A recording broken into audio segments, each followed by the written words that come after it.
We're just a couple of years away now from the start of construction on a replacement for the I-5 bridge, at least according to the most optimistic timeline. And it turns out those next couple of years might also be the last time you can cross the river for free. 2 years from now, you're probably going to start seeing tolling cameras overhead as you drive across on the current bridges. And then a few months after that, they're going to start seeing you. That's tonight's big story.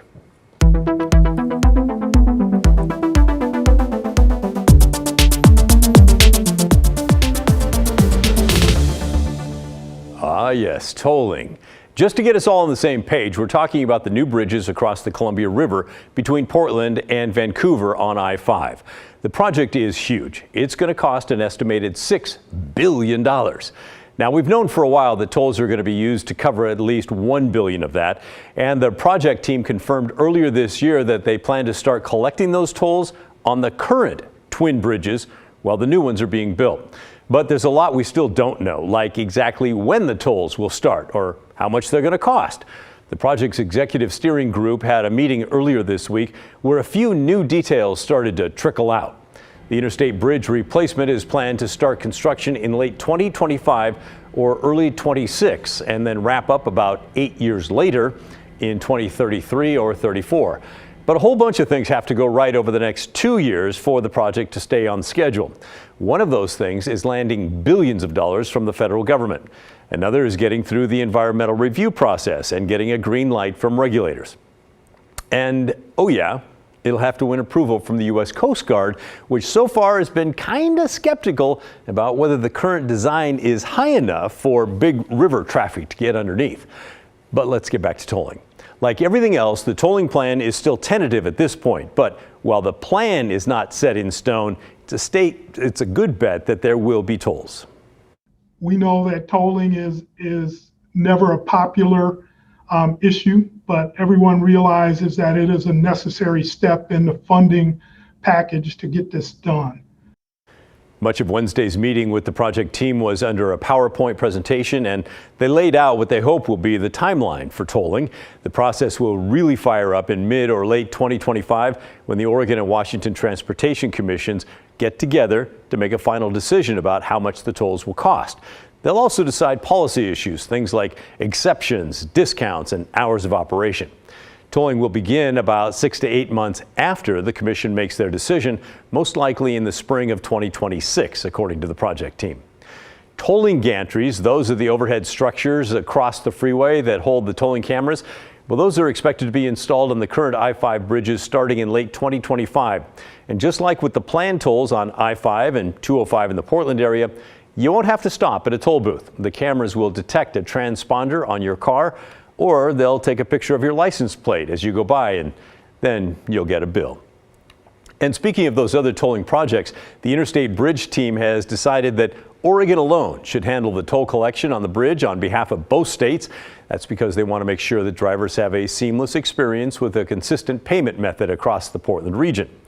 Those other Portland freeway tolling projects, by the way, have been controversial, and Oregon Governor Tina Kotek hit the pause button earlier this year, putting a moratorium on new tolls in the state through the end of 2025. Now, the order had a specific exception for the I-5 bridge, but the project planners say that doesn't matter anyway. They're not going to start tolling until sometime in 2026. The big question is how much the bridge tolls are going to cost. And while we still don't know exactly, we do have a pretty good idea now. Administrator Greg Johnson told KGW earlier this year his team was using a placeholder estimate of $2 to $4 each way for early planning work. At Wednesday's meeting, the team said it had completed a more in-depth traffic and tolling study this year that looked at 7 different toll rate scenarios and narrowed the range down a little bit more. The rates that they studied were in the $1.50 to $3.55. I don't know how you come up with $3.55, but they're all variable rate schedules, which means the toll amounts change depending on the time of day. Higher prices at rush hour, lower prices during off hours. Right now, that's the plan for toll pricing on other Portland area freeways as well.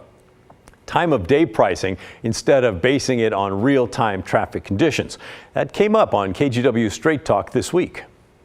So this is what we're calling a variable rate tolling, meaning we say know before you go. So you'll know before you head out to the bridge what the toll is going to be. It's going to be different during congested periods versus off-peak, middle of the night conditions. But you won't be surprised that you won't have to go under the bridge and then realize what the toll price is. So that'll help people plan their trips. Some of the scenarios would look at hiking the tolls by another 2.15% each year, and some of them also considered adding a low-income toll program.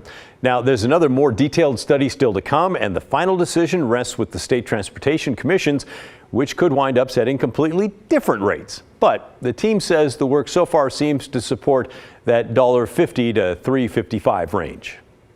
So as we look at all these different components, our real goal was to make sure that we had enough net revenue necessary to help complement and fill out the finance plan.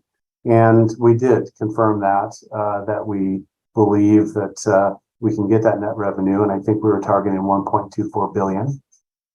So there you have it. There's a lot left to figure out in the next 2 years, but at least now you know roughly how much longer you can enjoy the free crossings and what it could cost you once the tolls go live.